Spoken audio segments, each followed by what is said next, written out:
Saludos. La Municipalidad Provincial de Arequipa, a través de la Gerencia del Centro Histórico y Zona Monumental y la Biblioteca Pública Municipal, continuamos con las tertulias del patrimonio a través de las redes sociales. En esta ocasión, el tema que vamos a tratar es sobre los vinos y aguardientes y mercado, auge y declive de la economía del vino en los valles de Arequipa. Nuestro invitado es el historiador Carlos Buller Vizcarra. De él podemos mencionar lo siguiente. Él es bachiller en Historia en la Pontificia Universidad Católica del Perú, con estudios de maestría en Historia en la Universidad Nacional Mayor de San Marcos.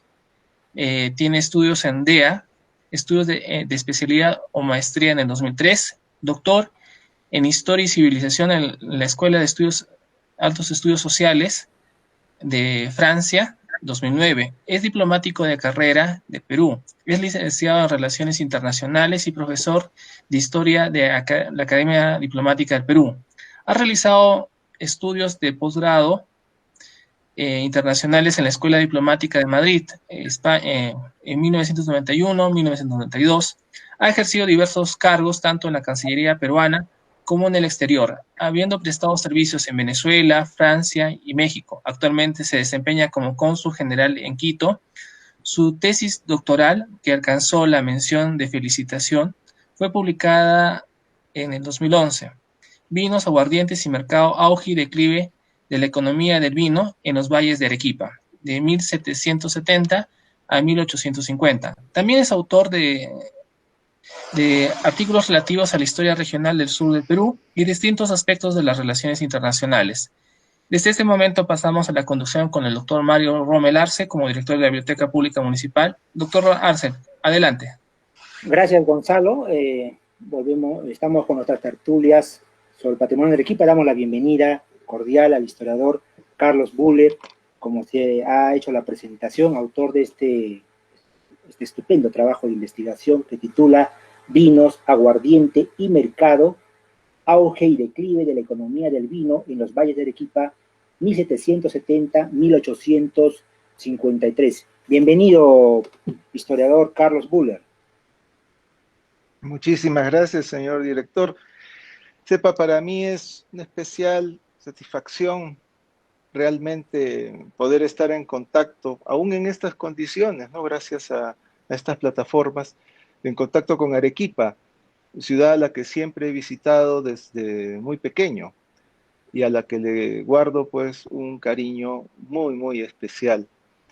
Para hablar específicamente de un tema que para mí es, digamos, la gran joyita, ¿no? La viticultura colonial, ¿no? Y todo esto que empecé a estudiar hace ya mucho tiempo.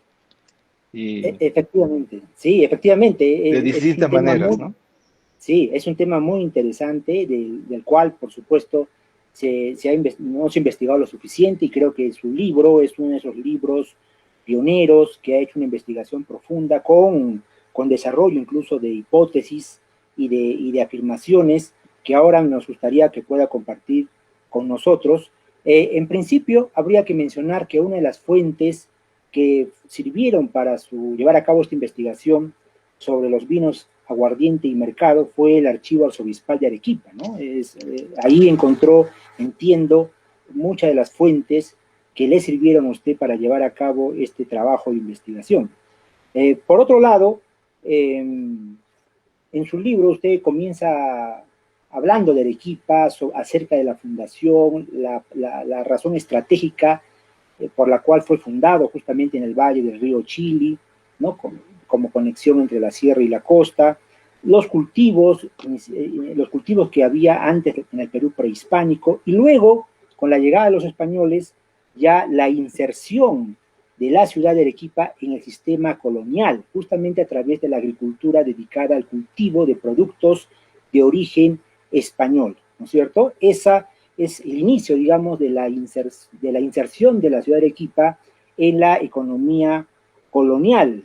Y por un lado también usted aseveraba de que, si bien es cierto, los encomenderos fueron titulares de grandes extensiones de encomiendas, pero hubo pequeños propietarios, que es lo que caracterizó también a nuestra ciudad, ¿no? Y que además esos pequeños propietarios de tierras, se especializaron también en el cultivo de productos en los valles de Arequipa, donde se asentaron españoles, como es el caso del Valle de Vítor, el Valle de Majes, y donde hubo también, no hubo mano de obra gratuita, sino más bien mano de obra pagada. Esas más o menos me gustaría mencionar estos aportes de su trabajo de investigación para que usted nos pueda complementar, ¿no?, esa inserción de Arequipa en la economía colonial y cómo así también Potosí jugó un papel muy importante para la expansión de la agricultura de Arequipa. Bueno, señor director, fíjese, yo empecé a hacer este trabajo más o menos, bueno, yo empecé a entrar en contacto con la historia regional cuando era estudiante en la Universidad Católica en Lima.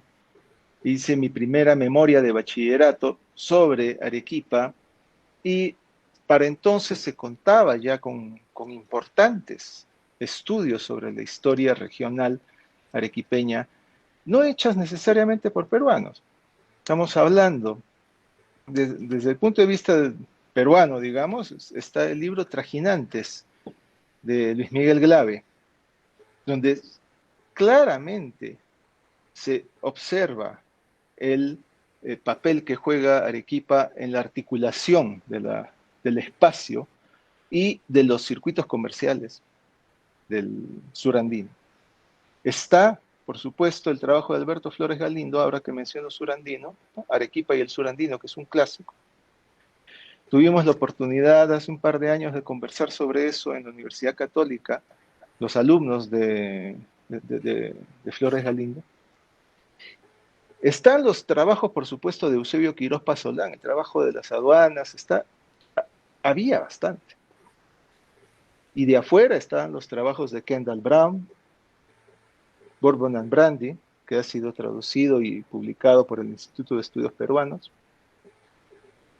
como Borbones y Aguardiente. Y tesis, bueno, otro libro muy importante, el de Keith Davis, Propietarios en el Perú colonial, y referido, Landowners in Colonial Perú, referido específicamente a Arequipa y a la viticultura. Están también las tesis de Gallagher, de John Weevil. O sea, hay bastante. Y no está traducido. Es posible que una de las tareas de los historiadores arequipeños sea traducir las tesis que se han hecho sobre Arequipa, que son muy importantes.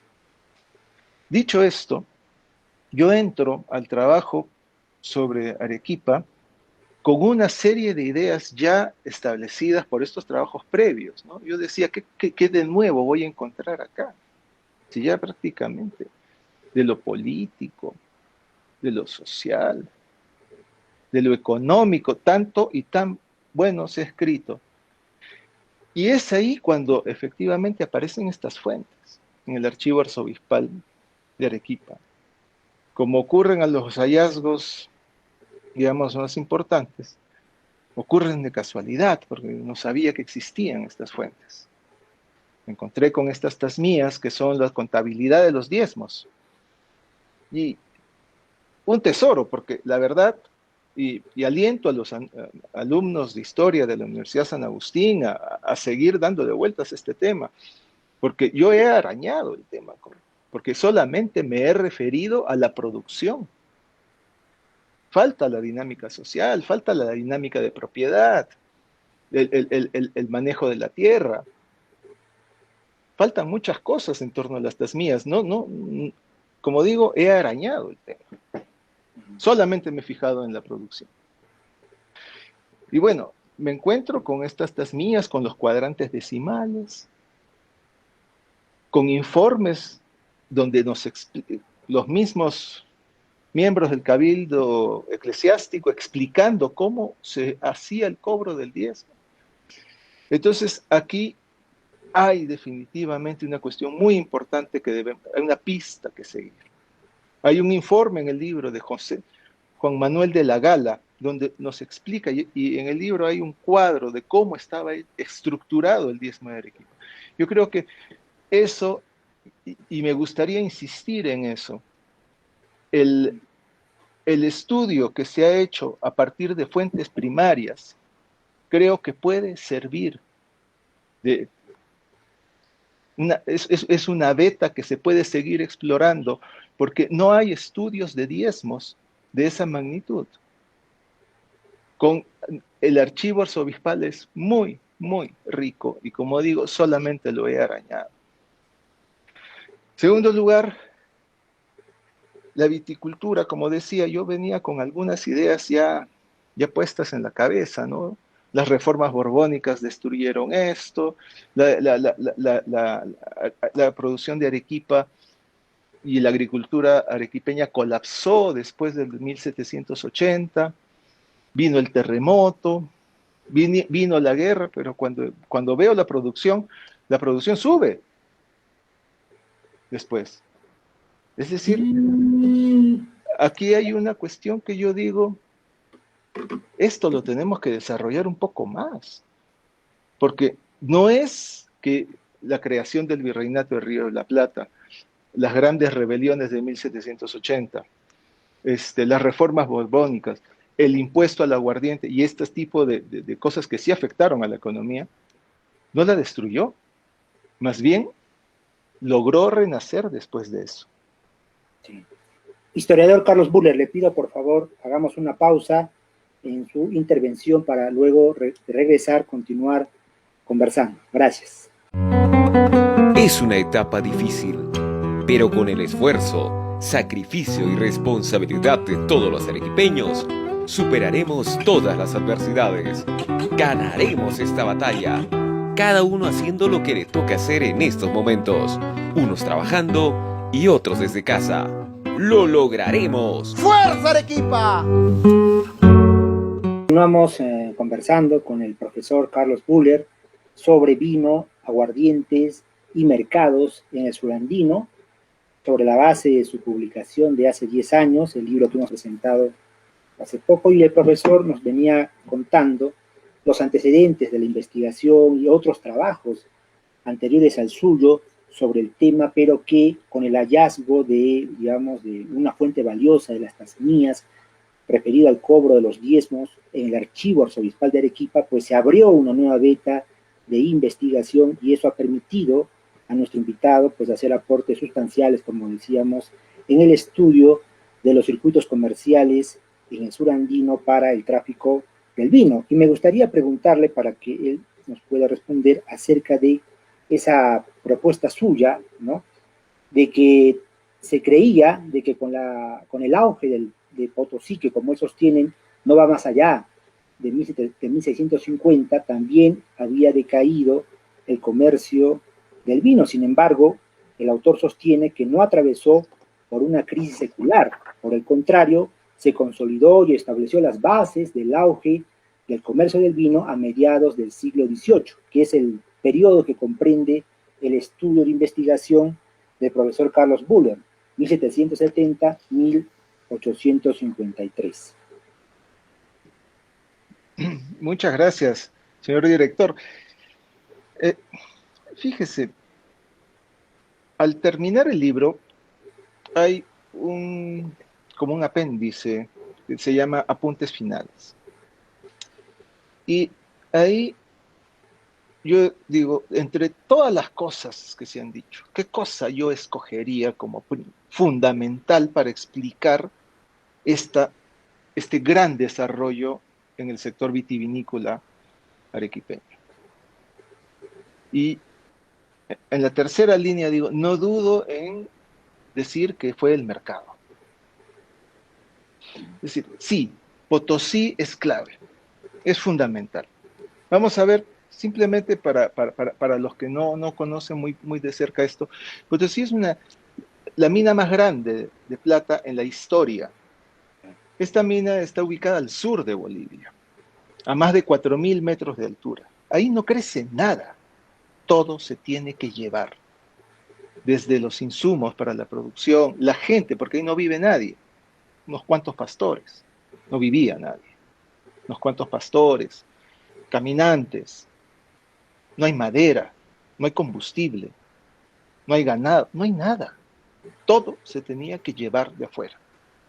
Entonces, cuando empezó la producción de Potosí, en 1545, estamos hablando cuando recién los españoles se seguían peleando en el Perú. No había ni siquiera, se había consolidado el virreinato, no había autoridad, era la ley del más fuerte todavía. Empieza a producirse la mina más grande de la historia y empieza a arrastrar demanda hacia Potosí. Y a cambio empezó a proporcionar capital. Claro, se habla de que la economía colonial no era monetizada, que tenía poca moneda, poco circulante, pero la plata circulaba como plata. Entonces, eso permitió, y al comienzo, en los primeros años, hasta 1570, Arequipa fue la vía de salida del mineral de Potosí. Eso se ignora y no se ha estudiado como tal. Es decir, hay un periodo de 25 años en el que Arequipa es la puerta de salida, no Arica. Arica no existía como puerto. Era Arequipa la que sacaba los minerales hacia la costa, se embarcaban en Quilca y en las caletas cercanas y se llevaba a Lima. Eso generó movimiento económico, eso generó capitales, eso generó la presencia de comerciantes, especulaciones con tierras, etc. Eso genera crecimiento económico. ¿Y qué ocurre? El vino no es solamente una bebida de mesa. El vino es un estimulante apreciado en las alturas. El vino es un elemento que los españoles empezaron a usar hasta como salario, un mecanismo de explotación. Les pagaban y los enganchaban con deudas a través del vino. Pero el vino es además indispensable en la misa. Es decir, donde hay un español tiene que haber vino, no porque le guste tomarlo. De hecho, en Europa se tomaba vino porque no habían medios confiables de purificación de agua. Se tomaba vino y cerveza por esa razón. Era más seguro para la salud. Entonces, hay una serie de razones que hacen que el vino sea absolutamente necesario. Ahora bien, ¿por qué en Arequipa? Porque era posible. ¿Por qué en Vítor? Que es donde surge la primera viticultura comercial en todo el continente americano. No había logrado prender, el vino no había logrado prender en ninguna parte. Prendió en los valles desde Lima hacia el sur. Lima, Cañete, Chincha, Pisco, Ica, Nazca, pero la primera con vocación comercial, con una, digamos, capacidad de abastecer mercados lejanos fue Vítor. Y después viene Moquegua. Moquegua llega en 1580, 1590 más o menos. O sea, ¿había vinos? Sí había vinos, pero no se producía para el mercado. Estos factores confluyen. Y después, en una segunda o tercera etapa, como se quiera, ya en el siglo XVIII, con una economía ya consolidada, ya no es solamente Potosí, es todo el mercado. En el mismo libro se llevaba al Cusco, se distribuía en zonas rurales, en las minas que están en las cabeceras de Majes, en Cayoma, minas, espacios rurales, pueblos, todo el mundo tomaba vino. Y tomaba aguardiente, que desde el siglo XVII empieza a difundirse por todo el Perú. Y esto justamente lo que usted ha mencionado se refiere mucho a la especialización, ¿no? Que usted afirma llegaba a un 95%, ¿no? La especialización de los valles arequipeños en la producción del vino fue lo que generó, afirma, un mercado a nivel local, ¿no? Y justamente eso, pues, a su vez se fue expandiendo, ¿no? Hasta servir, como usted bien dice, a Potosí, pero también, ¿no? Esto generó un proceso de crecimiento, ¿no? Que finalmente, como usted se pregunta, ¿qué es lo que haría posible o qué es lo que hizo posible o viable la economía del vino?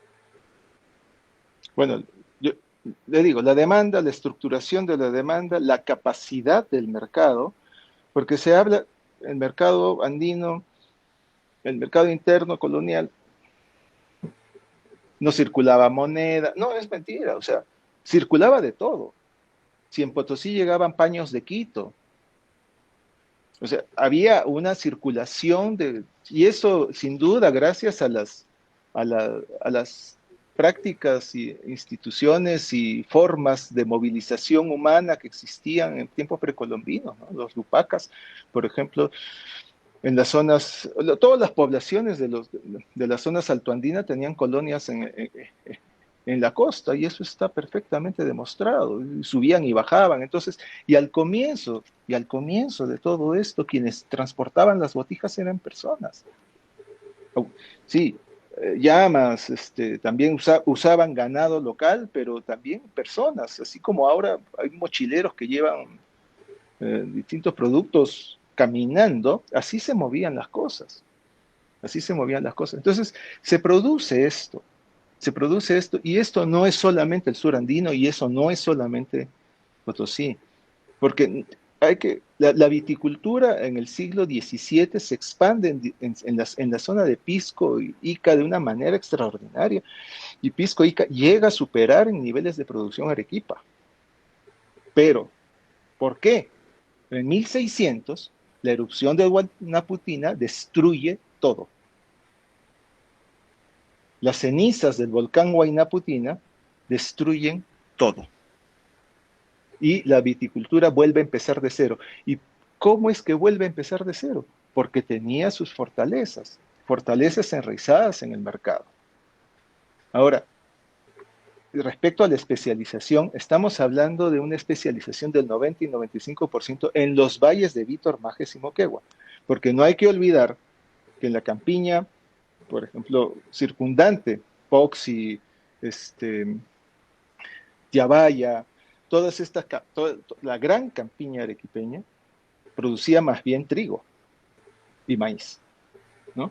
Habían otros productos, pero sí, esta especialización local como si fueran clústeres, ¿no? Demandaban trabajo, demandaban productos y generaban movimientos alrededor. Es decir, tenemos niveles escalonados de interacción y de intercambio que van desde lo local hasta lo global, porque Potosí estaba conectado con las corrientes mundiales. Y la economía de Arequipa, la economía del vino de Arequipa, estaba inserta en eso, porque era una viticultura estrictamente comercial. Y el libro se llama Vinos, Aguardientes y Mercado, porque esa es la ecuación. Hay vino, hay aguardiente en un contexto de mercado. Claro. Pero también sería que, como usted mismo lo sostiene, de que los propietarios de estas haciendas ubicadas en los valles de Vítor, Majes y Camaná también tenían inversiones en otros sectores, ¿no es cierto? O sea, que era el comercio de bienes y la minería, claro. Comercio de bienes y la minería, y eso les permitía, pues, mantener la venta o el comercio del vino en épocas, imagino, difíciles, ¿no? Complicadas, y eso lo podían sobrellevar su economía del vino. Sí, yo he seguido estudiando este asunto, ¿no? Yo me preguntaba cómo es que en Majes, por ejemplo, se observan pues, que hay como 380 registros, es decir, habían 380 propiedades, de las cuales pues 15 o 20 ocupaban la mitad del valle. Entonces, y habían algunas que producían cantidades minúsculas de vino. Ahora, ¿eran para el comercio? Eran para el consumo. Lo más probable era que eran para comercio. Pero ¿cómo las vendían? ¿Cada una las vendía? No, es probable que existieran, y eso es un tema para investigar, temas de tesis para los alumnos, para los estudiantes de historia. ¿Cómo se comercializaba el vino? Probablemente los grandes patrones, los grandes hacendados, los grandes terratenientes que tenían sus propias minas, que tenían sus propios pastos, que tenían sus propios criaderos de mulas, que tenían negocios con España, que traían mercadería importada y comerciaban con vinos y aguardientes, ¿no? Bueno, probablemente ellos acaparaban y les compraban probablemente en lo local, compraban toda la producción de los pequeños y después los comercializaban ellos. Bien, esa es una hipótesis que tenemos que explorar. Vamos a hacer una pausa y luego regresamos. Con mucho gusto. Muchas gracias.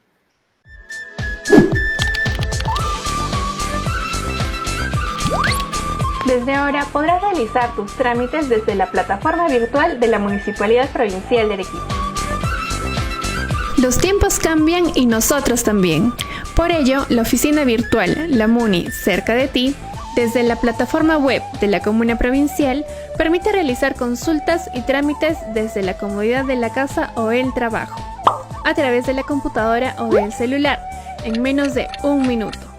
Ingresa a la página web www.muniarequipa.gov.p/virtual y podrás realizar pagos en línea para abonar pagos de arbitrios, impuesto vehicular, impuesto predial y pago de papeletas con tarjetas Visa o Mastercard de manera rápida y segura. Consultas en línea, que posibilita al ciudadano conocer sus deudas en arbitrios, así como de los impuestos vehicular y predial. De igual forma, los ciudadanos accederán gratuitamente al texto único de procedimiento administrativo para conocer los pasos de los diversos trámites de la institución. Mesa de partes virtual, que permite el envío de documentos a la municipalidad, llenando un formulario electrónico. Atención virtual, con asesores especializados quienes absolverán las dudas del trámite a efectuarse ya sea por chat de mensajería, llamada o videollamada.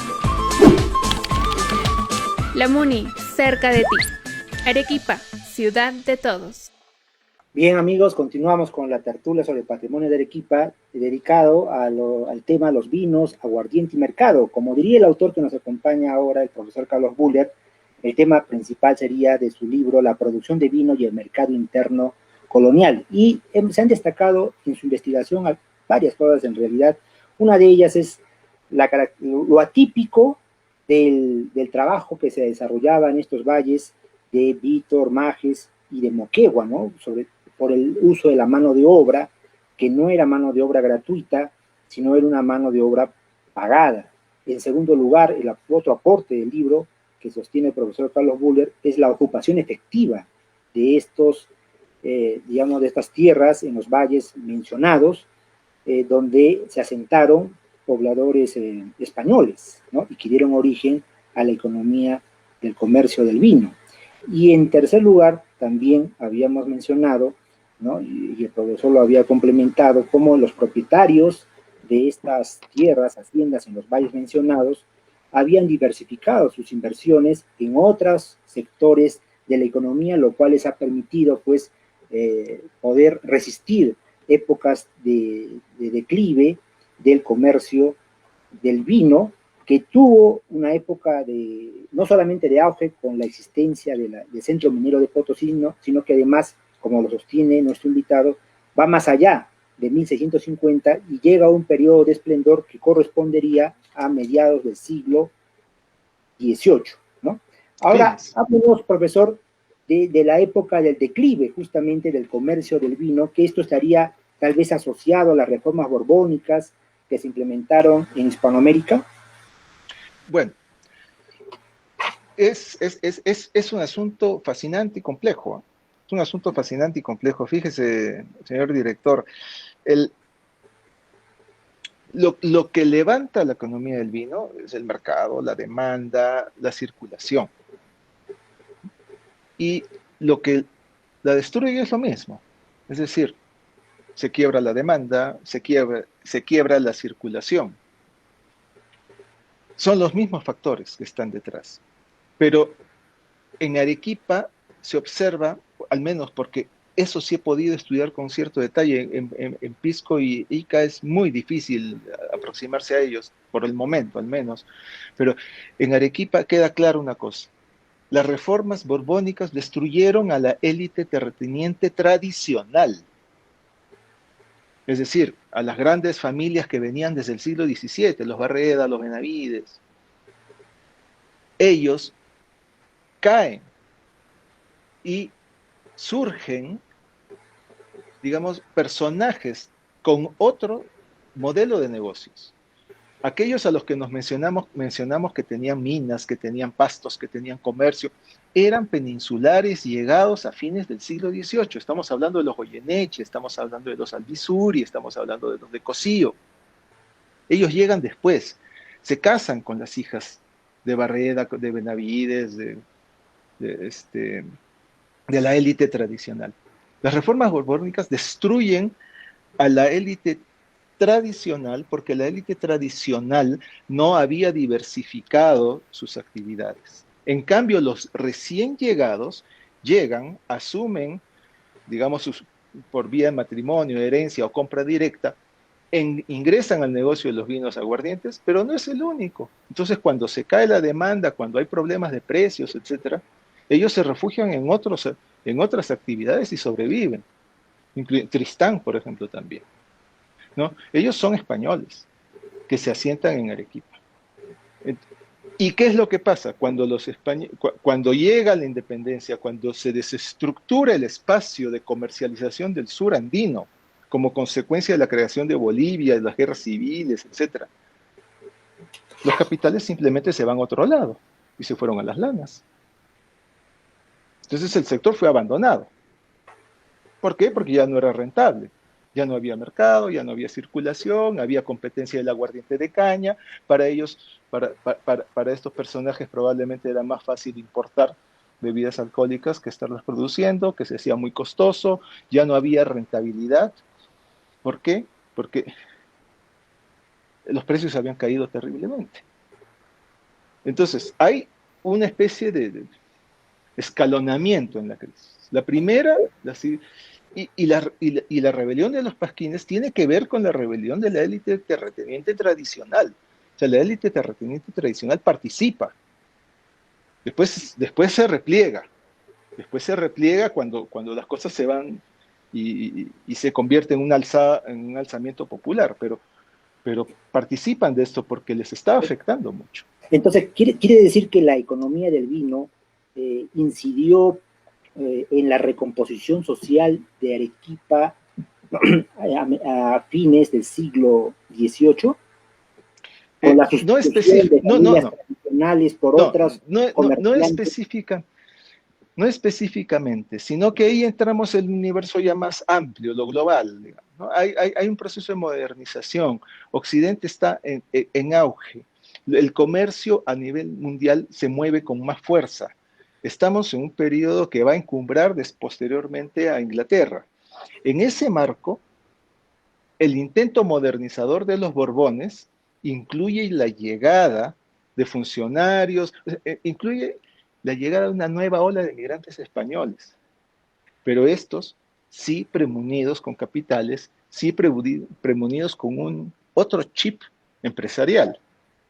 Llegan a Arequipa, donde se encuentra con una sociedad tradicional, con terratenientes, etc. Y simplemente cooptan. Sí. Claro, ese aporte es muy importante, profesor. Y fíjese, su libro se publicó el año 2011 y han pasado ya 9 años desde la publicación.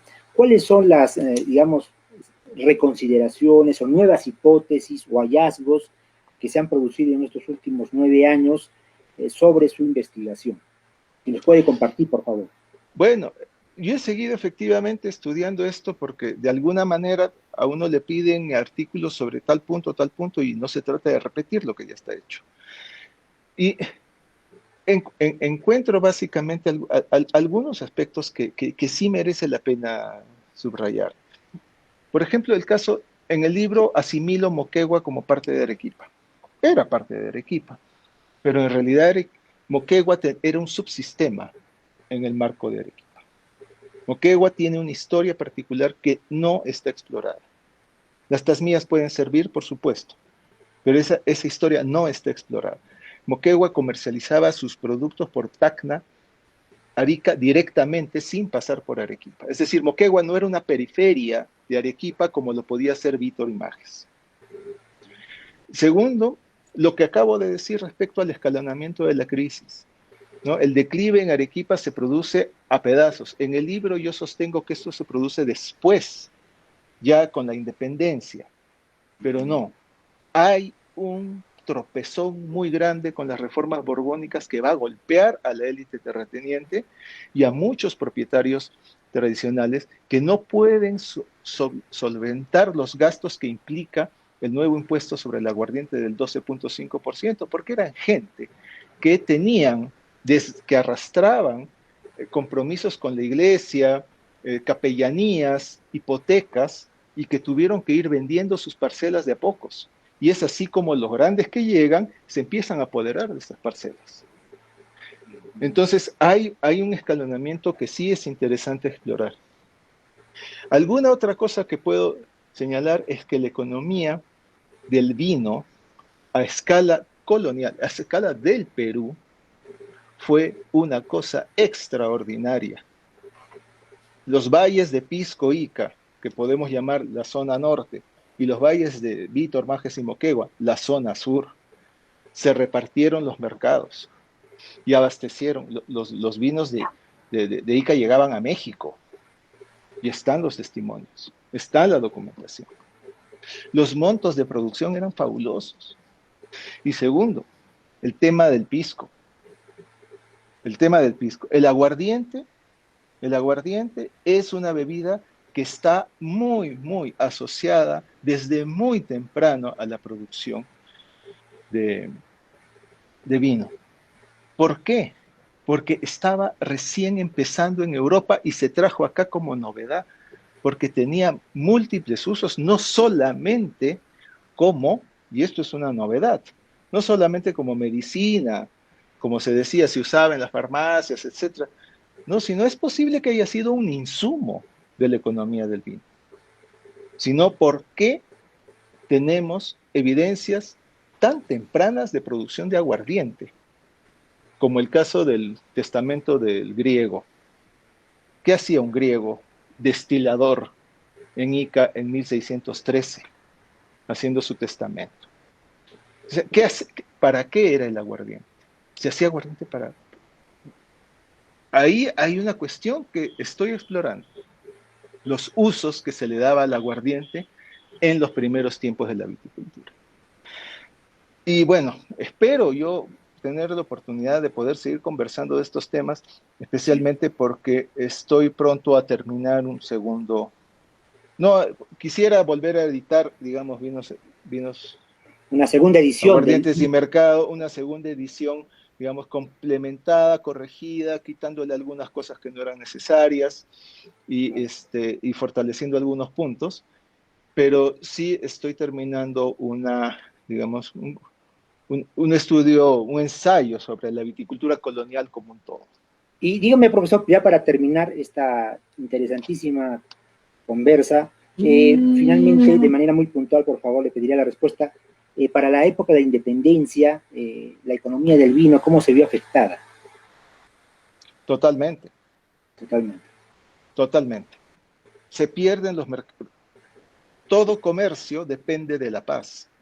Y si estamos pensando en que desde 1780 hasta 1824 hay una sucesión de hay permanente inestabilidad, hay pérdida demográfica, hay vaivenes en la producción de las minas, hay crisis demográfica, hay epidemias y hay guerra. ¿Qué cosa implica una guerra en ese contexto? Claro. Implica cupos, darle de comer a las tropas, proporcionar mulas para los ejércitos. Entonces se cae el comercio. Se cae el comercio, es como si nos requisaran ahorita todos los camiones. Claro. Bueno, en realidad es un tema que da para mucho. Muchas gracias, profesor Carlos Bühler, por estos magníficos comentarios que ha compartido con nosotros a propósito de su publicación del año 2011, que ahora intenta una segunda edición. Para la audiencia que nos sigue, comunicarles que nuestro próximo tema en tertulia sobre patrimonio de Arequipa será el paisaje y geología de Arequipa. Nuestro invitado será el historiador Carlos Trujillo Vera, profesor de la Universidad Nacional de San Agustín, y como siempre agradecer a la Asociación Peruana de Estudiantes de Historia por apoyarnos siempre en la difusión de estas tertulias. Muchísimas gracias, profesor Carlos Bühler. Un abrazo muy cordial a todos los que nos escuchan. Como decía al comienzo de esto, antes de iniciar la grabación, ¿no? Para mí Arequipa ocupa un lugar muy, muy especial en mi vida, así que yo realmente me siento muy agradecido por esta oportunidad. Muchas gracias. Un abrazo a todos. Muchas gracias. Con ustedes será hasta la próxima semana.